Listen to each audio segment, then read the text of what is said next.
La technique de chirurgie du canal carpien conventionnelle ou à ciel ouvert est une technique de référence. Il faut savoir que lorsqu'on ne sait plus quoi faire, c'est la chirurgie vers laquelle on va se tourner. En quoi ça consiste?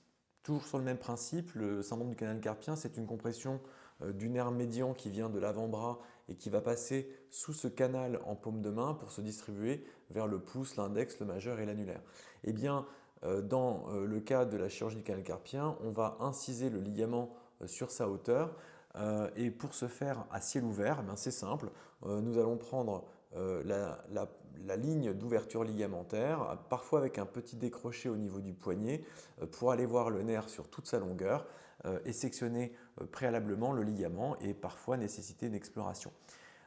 C'est une technique qui reste la référence, mais que je ne vais pour ma part conserver que dans certaines indications, notamment les récidives après une première intervention, ce qui est assez rare, mais ce qui peut arriver. Ça permettra de compléter l'ouverture ligamentaire si elle a été insuffisante, de vérifier s'il n'y a pas d'autres canaux surajoutés qui sont parfois responsables de compression séquelaire, même si cela est relativement rare, d'extraire parfois des kystes ou des tumeurs qui sont découverts lors de l'imagerie, ou bien si j'ai besoin de réaliser des transferts tendineux pour réanimer notamment la colonne du pouce qui parfois est très déficitaire sur certains syndromes du canal carpien très sévères.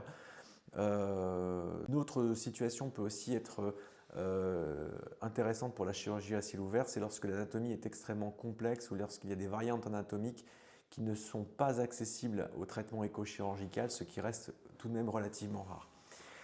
Ce sont des chirurgies qui sont évidemment faites sous garrot et sous anesthésie loco-régionale de l'ensemble du bras. Le retour à domicile peut être fait le jour même sans difficulté. En général, il n'y a pas de drainage, sauf nécessité de drainage vasculaire par exemple. La cicatrice est un peu plus visible effectivement. Les pansements seront faits tous les 2 jours jusqu'à cicatrisation complète pendant une quinzaine de jours. Par rapport aux techniques micro-invasives ou mini-invasives, le syndrome du talon, donc la douleur à l'appui de la main est un peu plus prolongée dans la littérature. Mais lorsqu'on fait les différences de techniques, en tout cas la tolérance des différentes techniques, à 4 mois, on voit que toutes les techniques se rejoignent en termes de tolérance. Donc finalement, la chirurgie du canal carpien à ciel ouvert a toute sa place.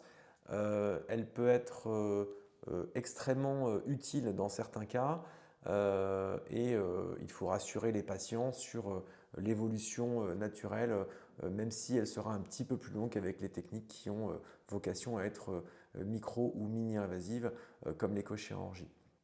Donc, ce n'est pas une ancienne technique, hein, c'est une technique qui est toujours valide et qui a plein d'avantages dans certains cadres.